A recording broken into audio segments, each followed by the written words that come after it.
രാവിലെ എഴുന്നേറ്റാൽ ഉടനെ തന്നെ വെറും വയറ്റിൽ പലരും ഫോളോ ചെയ്യുന്ന അല്ലെങ്കിൽ പണ്ട് തൊട്ടേ ഫോളോ ചെയ്യുന്ന ഒരു മെത്തേഡാണ് ഈ ചായയും കാപ്പിയും ഒക്കെ കുടിക്കുക. സ്ഥിരമായിട്ട് ഈ ഒരു ശീലം ഫോളോ ചെയ്യുമ്പോൾ അത് നമ്മുടെ കരളിന് എന്തെങ്കിലും ഇൻഫ്ലമേഷൻസോ നീർക്കെട്ടുകളോ ക്രിയേറ്റ് ചെയ്യുമോ? അതേപോലെ തന്നെ ഈ കുടൽ രോഗങ്ങൾ അല്ലെങ്കിൽ കരൾ രോഗങ്ങളുള്ള ആളുകൾക്ക് ഈ കുടവയറിൻ്റെ പ്രശ്നങ്ങൾ അല്ലെങ്കിൽ വെയിറ്റ് കൂടിയിട്ടുള്ള കണ്ടീഷൻസ് ഉണ്ടാവാറുണ്ടോ? അല്ലെങ്കിൽ ഈ അമിതവണ്ണവും ഫാറ്റി ലിവറും തമ്മിൽ എന്തെങ്കിലും വ്യത്യാസങ്ങളുണ്ടോ? ഈ ഒരു സംശയങ്ങൾ എല്ലാവരുടെ ഇടയിലും ഉണ്ടാവും.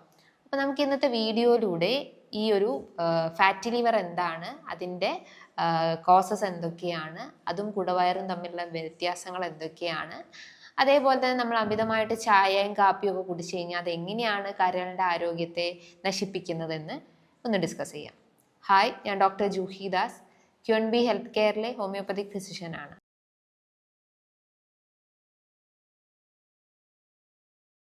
കരൾ എന്ന് പറയുമ്പം നമ്മുടെ ശരീരത്തിലെ ഒരുവിധം മെറ്റബോളിസം നടത്തുന്നത്, വൈറ്റമിൻസിനെ അബ്സോർബ് ചെയ്യുന്നതും പിത്തരസം ഉൽപ്പാദിപ്പിച്ചിട്ട് ദഹനത്തിനെ സഹായിക്കുന്നതൊക്കെ നമ്മുടെ ശരീരത്തിലെ one of the largest organ ആയിട്ടുള്ള ലിവറാണ് ചെയ്യുന്നത്.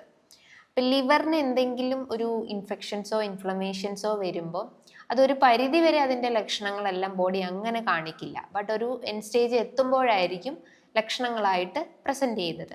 ഒരു കുഞ്ഞു പോർഷനിൽ നിന്നും അതിനെ റീജനറേറ്റ് ചെയ്ത് വരാനുള്ള ഒരു കപ്പാസിറ്റി ലിവറിന് പ്രസൻ്റ് ആയിട്ടുണ്ട്. അതുകൊണ്ടാണ് ഈ ട്രാൻസ്പ്ലാന്റേഷനൊക്കെ ലിവറിൻ്റെ ചെറിയൊരു പോർഷൻസ് മാത്രമേ അത് ട്രാൻസ്പ്ലാന്റ് ചെയ്യുള്ളൂ. ആ ഒരു ചെറിയ പോർഷനിൽ നിന്ന് തന്നെ അത് റീഗ്രോ ചെയ്യാനുള്ള ഒരു കപ്പാസിറ്റി അതിൽ പ്രസൻ്റ് ആണ്. അപ്പോൾ നമുക്ക് ഇന്ന് ഒരു സെൻസസ് നോക്കിക്കഴിഞ്ഞാൽ ഒട്ടുമിക്ക ആളുകൾക്കും കണ്ടുവന്നിട്ടുള്ളൊരു പ്രശ്നമാണ് ഈ ഫാറ്റി ലിവർ രോഗം എന്ന് പറയുന്നത്. പലരും അതൊരു ക്രെഡിറ്റ് ആയിട്ട് ആ ഒരു അസുഖത്തിനെ കാണാറുണ്ട്. ജസ്റ്റ് എന്തെങ്കിലും ബുദ്ധിമുട്ടുകൾ ഉണ്ടോ എന്ന് ചോദിക്കുമ്പോൾ ഫാറ്റി ലിവർ കാലങ്ങളായിട്ടുണ്ട്, അതിന് മെഡിസിൻസ് എടുത്തുകൊണ്ടിരിക്കുകയാണ്, വേറെ പ്രശ്നങ്ങളൊന്നുമില്ല, ഈ ഒരു മെൻറ്റാലിറ്റിയിലാണ് ആളുകൾ ആ ഒരു അസുഖത്തിനെ കണ്ടുകൊണ്ടിരിക്കുന്നത്. പക്ഷെ അതൊരു ഗ്രേഡ് 3, 4 ഒക്കെ എത്തി കഴിയുമ്പോഴായിരിക്കും അതിൻ്റെ ആ ഒരു ഫങ്ഷനിങ് വളരെ ലോ ലെവൽ ആവുകയും സിംറ്റംസ് സിവിയറായി കാണിക്കുന്നത്. നമ്മളെ ഭക്ഷണ രീതിയിൽ ഉണ്ടാകുന്ന മാറ്റങ്ങളാണ് ഇത്തരം ഇൻഫ്ലമേഷൻസും ഇൻഫെക്ഷൻസും ബോഡിയിൽ ക്രിയേറ്റ് ചെയ്യുന്നത്. എസ്പെഷ്യലി ലിവറിനൊക്കെ ഇൻഫ്ലമേഷൻസ് ഒക്കെ ഉണ്ടാക്കുന്നത്. അപ്പോൾ ഫാറ്റി ലിവർ എന്ന് പറയുമ്പോൾ നമ്മുടെ ലിവറിന് ചുറ്റുമായിട്ടും ഒരു വേണ്ടാത്ത രീതിയിലുള്ള കൊഴുപ്പുകൾ അടിഞ്ഞുകൂടുകയും അതിൻ്റെ ഫങ്ഷനിൽ തകരാറുകൾ ഉണ്ടാക്കുന്നതാണ് ഫാറ്റി ലിവർ എന്ന രോഗം എന്ന് പറയുന്നത്. അത് വരാനുള്ള ഒരു കാരണം എന്ന് പറയുന്നത് ഇൻസുലിൻ റെസിസ്റ്റൻസ് എന്ന പ്രക്രിയയാണ്. ഇൻസുലിൻ ശരീരത്തിൽ നമ്മളെ ഗ്ലൂക്കോസ് ലെവൽസിനെ മോണിറ്റർ ചെയ്യാനും ശരീരഭാരം നിയന്ത്രിക്കാനും വിശപ്പിൻ്റെ കാഠിന്യം കൺട്രോൾ ചെയ്യാനൊക്കെയാണ് ഇൻസുലിൻ പ്രവർത്തിക്കുന്നത്. അപ്പോൾ ഇൻസുലിൻ റെസിസ്റ്റ് ആവുക എന്ന് പറയുമ്പോൾ എന്തൊക്കെയോ ഫാക്ടേഴ്സ് കൊണ്ട് ഇൻസുലിൻ കൃത്യമായിട്ട് പ്രവർത്തിക്കാതെ വരുന്നു. അതിപ്പോൾ ടൈപ്പ് 2 ഡയബറ്റിസ് ഉള്ള ആളുകളെ ശരീരത്തിൽ കാണുന്ന ഒരു പ്രക്രിയയാണ് ഇൻസുലിൻ റെസിസ്റ്റൻസ് എന്ന് പറയുന്നത്. അപ്പോൾ ഇൻസുലിൻ നമ്മുടെ ശരീരത്തിൽ ഉണ്ടാകുന്ന ഗ്ലൂക്കോസിനെ കോശങ്ങളിലേക്ക് എത്തിക്കാനാണ് ശ്രമിക്കുന്നത്. എന്നാൽ ഇൻസുലിൻ അവിടെ റെസിസ്റ്റ് ചെയ്യപ്പെടുകയും ഗ്ലൂക്കോസ് ക്രമാതീതമായിട്ട് നമ്മുടെ രക്തത്തിൽ കൂടുകയും ആ ഗ്ലൂക്കോസ് എന്ത് ചെയ്യും? കൊഴുപ്പാക്കിയിട്ട് കൺവേർട്ട് ചെയ്ത് എവിടെയെങ്കിലും ഒന്ന് സ്റ്റോർ ചെയ്ത് വെക്കണം. അങ്ങനെ സ്റ്റോർ ചെയ്യുന്ന ഒരു മെയിൻ പോയിന്റ് ആണ് ഈ ലിവർ എന്ന് പറയുന്നത്. അത് ഓരോ ഓർഗൻസിനുമായിട്ട് സ്റ്റോർ ചെയ്യുന്നു, നമ്മൾ അതിന് ഓരോ പേരിട്ട് വിളിക്കുന്നതേ ഉള്ളൂ. അപ്പോൾ ലിവറിനായതുകൊണ്ട് തന്നെ അതിന് നമ്മൾ ഫാറ്റി ലിവർ എന്ന് പറയുന്നുണ്ട്. അപ്പോൾ ഇത് വരാനുള്ള മെയിൻ റീസൺ എന്ന് പറയുന്നതാണ് ഈ ഇൻസുലിൻ റെസിസ്റ്റൻസ് എന്ന് പറയുന്നത്. അപ്പോൾ ഇൻസുലിൻ റെസിസ്റ്റൻസിനെ കുറച്ചിട്ട് ഇൻസുലിൻ സെൻസിറ്റീവ് ആക്കാനുള്ള കാര്യങ്ങളാണ് നമ്മൾ മെയിനായിട്ടും ഭക്ഷണത്തിലും ഡയറ്റിലൂടെയും അതേപോലെ തന്നെ വർക്കൗട്ടുകളിലൂടെയൊക്കെ ചെയ്യേണ്ടത്. ഇനി ശരീരഭാരം കൂടിയിട്ടുള്ള അല്ലെങ്കിൽ കുടവയറുള്ള ആളുകൾക്ക് ഫാറ്റി ലിവർ ഉണ്ടാകുമോ? ഉണ്ടാവില്ലേ? കാരണം നോക്കിയേ, നമ്മൾ ഈ ലിവറിന് ചുറ്റും കൊഴുപ്പ് അടിഞ്ഞു കൂടുന്നു, അതായത് അൺനെസസറി ആയിട്ടുള്ള ഫാറ്റ് സ്റ്റോർ ചെയ്ത് വെക്കുന്നു. അപ്പോൾ ആ ഫാറ്റ് ഈ ഒരു ഓർഗൻസിന് ചുറ്റും ആയതുകൊണ്ട് തന്നെ അതൊരു ബെല്ലി ഫാറ്റിലേക്കാണ് ലീഡ് ചെയ്യുന്നത്. നമ്മൾ എടുത്തു നോക്കി ഈ സിറോസിസ് അല്ലെങ്കിൽ ഫാറ്റി ലിവർ ഉള്ള ആളുകളുടെ വയറ് നോക്കിക്കഴിഞ്ഞാൽ ചാടി മുന്നോട്ട് വീർത്തിരിക്കുന്നത് കാണാവുന്നതാണ്.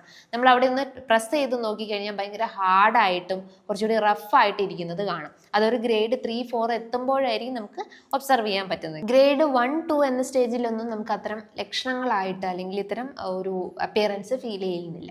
പക്ഷെ ഫാറ്റി ലിവർ ഉള്ള അല്ലെങ്കിൽ ഒരു സിറോസിസ് സ്റ്റേജ് എത്തിയ ആളുകൾക്ക് കൈകാലുകളൊക്കെ മെലിഞ്ഞിട്ടും വയറിൻ്റെ ഭാഗം ഇങ്ങനെ ചാടിയിരിക്കുന്നത് നമുക്ക് കാണാവുന്നതാണ്. അതാണ് അതിൻ്റെ ഫിസിക്കൽ അപ്പിയറൻസ് എന്ന് പറയുന്നത്. അപ്പോൾ ഫാറ്റി ലിവർ ഉള്ള ആളുകൾക്ക് ഓട്ടോമാറ്റിക്കലി ബെല്ലി ഫാറ്റിൻ്റെ കംപ്ലയിൻറ്റ്സ് സ്റ്റാർട്ട് ചെയ്യാവുന്നതാണ്. അവിടെ എന്താ സംഭവിക്കുന്നത്? ഈ ഒരു ഓർഗൻസിന് ചുറ്റുമായിട്ടും അല്ലെങ്കിൽ വിസറാസിന് ചുറ്റുമായിട്ടും ഫാറ്റ് അടിഞ്ഞു കൂടിയിട്ട് അതേ ഒരു ഡിസ്റ്റർബൻസ് ക്രിയേറ്റ് ചെയ്യുന്നത്. അപ്പോൾ ഫാറ്റി ലിവർ ഉള്ള ആളുകൾക്ക് അത്യാവശ്യം ഹൈറ്റും വെയിറ്റും നമ്മൾ കറക്റ്റ് മെയിൻറ്റെയിൻ ചെയ്യാൻ ശ്രമിക്കുക. ഹൈറ്റിന് പ്രൊപ്പോർഷണൽ ആയിട്ടുള്ള വെയിറ്റ് തന്നെ നമുക്ക് മെയിൻറ്റെയിൻ ചെയ്യാൻ ശ്രമിക്കുക. ഉദാഹരണം, നിങ്ങൾക്കൊരു 150 സെൻറ്റിമീറ്റർ ഹൈറ്റ് ഉണ്ടെങ്കിൽ നിങ്ങളെ വെയിറ്റ് വരേണ്ടത് ഒരു 48 to 52 kgൻ്റെ ഉള്ളിലാണ് നമ്മുടെ വെയിറ്റ് വരേണ്ടത്. അത് ഓവർ വെയിറ്റ് ആകുമ്പോഴാണ് ഇങ്ങനത്തെ ബുദ്ധിമുട്ടുകൾ ക്രിയേറ്റ് ചെയ്യുന്നത്. അപ്പോൾ ഇതിൻ്റെ മെയിൻ ലക്ഷണങ്ങൾ എന്ന് പറയുന്നത് നമുക്ക് അമിതമായിട്ട് ഒരു ക്ഷീണം തോന്നാം. അതിപ്പോൾ ഒരു മെൻ്റലിയും ഫിസിക്കലി ഒരു വീക്ക്നെസ് രൂപപ്പെടാവുന്നതാണ്. അതേപോലെ തന്നെ നിങ്ങൾക്ക് ഒരു കിതപ്പ്, ഒരു പാൽപിറ്റേഷൻ പ്രശ്നങ്ങൾ, ശ്വാസം എടുക്കുമ്പോൾ ഒരു ബുദ്ധിമുട്ടുകളൊക്കെ ആയിട്ട് കാണാവുന്നതാണ്. കാരണം ഒരു 4 എത്തുമ്പം ഇത് കംപ്ലീറ്റ് ആയിട്ടും അതിൻ്റെ ആ ഒരു കപ്പാസിറ്റി റെഡ്യൂസ്ഡ് ആയിട്ട് അതിൻ്റെ ഫങ്ഷനിങ് എല്ലാം ലോ ആകുമ്പം അത് നമ്മുടെ റെസ്പിറേറ്ററി ട്രാക്റ്റിലും എഫക്റ്റ് ചെയ്യാനുള്ള ചാൻസസ് ഉണ്ട്. അതേപോലെ നിങ്ങൾക്ക് gut related complaints like gastric issues ഒക്കെ ഉണ്ടാവാനുള്ള ചാൻസസ് ഉണ്ട്. ഗാസ്ട്രിക് ഇഷ്യൂസ് എന്ന് പറയുമ്പം ചില ആളുകൾക്കത് വയറ് വീർക്കുക, ബ്ലോട്ടിങ്, ഒരു ഗ്യാസ് നിറഞ്ഞ പോലെ ഉണ്ടാവുക, തികട്ടി വരിക, പുളിച്ച് തികട്ടി വരിക, ഏമ്പക്കായിട്ട് വായിൽ കൂടെ വരാം, അല്ലെങ്കിൽ കീഴ്വായുവായിട്ട് താഴെ കൂടെ പോകാനുള്ളതുണ്ട്. അതേപോലെ തന്നെ വയറിന് പോകുമ്പം ഭയങ്കര കട്ടിയായിട്ട് പോവുക, ചില ആളുകൾക്ക് അത് ലൂസായിട്ട് പോകാവുന്നതാണ്. ഇങ്ങനെയാണ് ഗട്ട് റിലേറ്റഡ് കംപ്ലയിൻറ്റ്സ് എന്ന് പറയുന്നത്. പക്ഷെ ഒരു സ്റ്റേജ് എത്തിക്കഴിഞ്ഞാൽ നമുക്ക് റൈറ്റ് സൈഡിൽ ഒരു ചെറിയൊരു നേരിയ വേദനയൊക്കെ ആയിട്ടും രൂപപ്പെടാവുന്നതാണ്. അതൊക്കെ ഇതിൻ്റെ മെയിൻ ലക്ഷണങ്ങളാണ്. ഇനിയിപ്പോൾ ലിവറിന് ഇൻഫ്ലമേഷൻസ് വരിക, അതോടൊപ്പം തന്നെ ചില ആളുകൾക്ക് കുറച്ചുകൂടി കോംപ്ലിക്കേറ്റഡ് ആയിട്ട് ഈ പിത്താശയത്തിൻ്റെ അകത്ത് കല്ലുകൾ രൂപപ്പെടാവുന്നതാണ്. അതും ഇത് ഓൾമോസ്റ്റ് സെയിം സിംറ്റംസ് ആയിട്ട് നമുക്ക് കാണാവുന്നതാണ്. സിവിയർ ആയിട്ടുള്ള പെയിൻ, ഗ്യാസ്ട്രിക് ഇഷ്യൂസ്, അതേപോലെ തന്നെ ഹെവി വീക്ക്നെസ്സും ഇതിൻ്റെ ഒരു ലക്ഷണമായിട്ട് നമുക്ക് പറയാവുന്നതാണ്.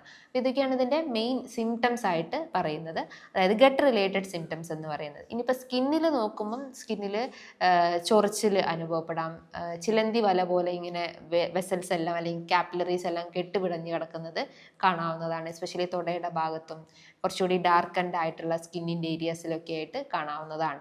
അക്കാന്തോസിസ് നൈഗ്രിക്കൻസ് ഇതിൻ്റെ ഒരു മെയിൻ ലക്ഷണമായിട്ട് നമുക്ക് പറയാം. എസ്പെഷ്യലി കഴുത്തിൻ്റെ ഭാഗത്ത്, തൊടയെടുക്കൽ, കക്ഷത്തിൻ്റെ ഭാഗത്ത്, അതായത് സൺ എക്സ്പോഷർ കുറഞ്ഞിട്ടുള്ള ഏരിയാസിൽ നല്ല ഡാർക്ക് തിക്കൻഡ് ആയിട്ട് വെൽവെറ്റി സ്കിന്ന് കാണാവുന്നതാണ്. അതേപോലെ തന്നെ സ്കിന്നിലെ ഡ്രൈനെസ്, എക്സിമയൊക്കെ ലക്ഷണമായിട്ട് നമുക്ക് പറയാവുന്നതാണ്.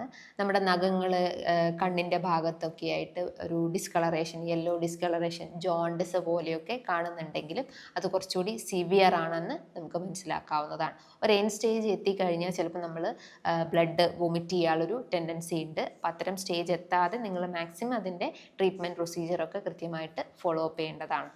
അതോടൊപ്പം തന്നെ ചില ആളുകൾക്ക് വിശപ്പില്ലാത്തൊരു പ്രശ്നങ്ങളും ഇതിൻ്റെ ഒരു ലക്ഷണമായിട്ട് നമുക്ക് പറയാവുന്നതാണ്. വെയിറ്റ് കുറഞ്ഞു പോകുന്നതും ചില കേസസിൽ കാണാം. ചില ആളുകൾക്ക് വെയിറ്റ് ഗെയിൻ ആണ് മെയിൻലി കാണാറുള്ളത്. ലിവർ ക്യാൻസർ ഒക്കെ ആണെങ്കിൽ അത് വെയിറ്റ് ലോസിലേക്ക് ലീഡ് ചെയ്യാനുള്ള ചാൻസസ് കൂടുതലാണ്. അപ്പോൾ ഇതൊക്കെയാണ് ഇതിൻ്റെ മെയിൻ അല്ലെങ്കിൽ പ്രധാനപ്പെട്ട ലക്ഷണങ്ങൾ എന്ന് പറയുന്നത്. ഇനി ഫാറ്റി ലിവർ അല്ലെങ്കിൽ ഈ ബുദ്ധിമുട്ടുകൾ, ലിവറിൽ ഇൻഫ്ലമേഷൻസ് വരിക എന്ന് പറയുമ്പം 99% അത് നോൺ ആൽക്കഹോളിക് കോസസ് ആണ്. അതായത് മദ്യപിച്ചുകൊണ്ടല്ല ഈ ഒരു ബുദ്ധിമുട്ടുകൾ വരുന്നത്. ഒരു 10% അല്ലെങ്കിൽ 5% മാത്രമേ ഉള്ളൂ അതൊരു ആൽക്കഹോളിക് കോസസ് ആയിട്ട് നമുക്ക് പറയുന്നത്.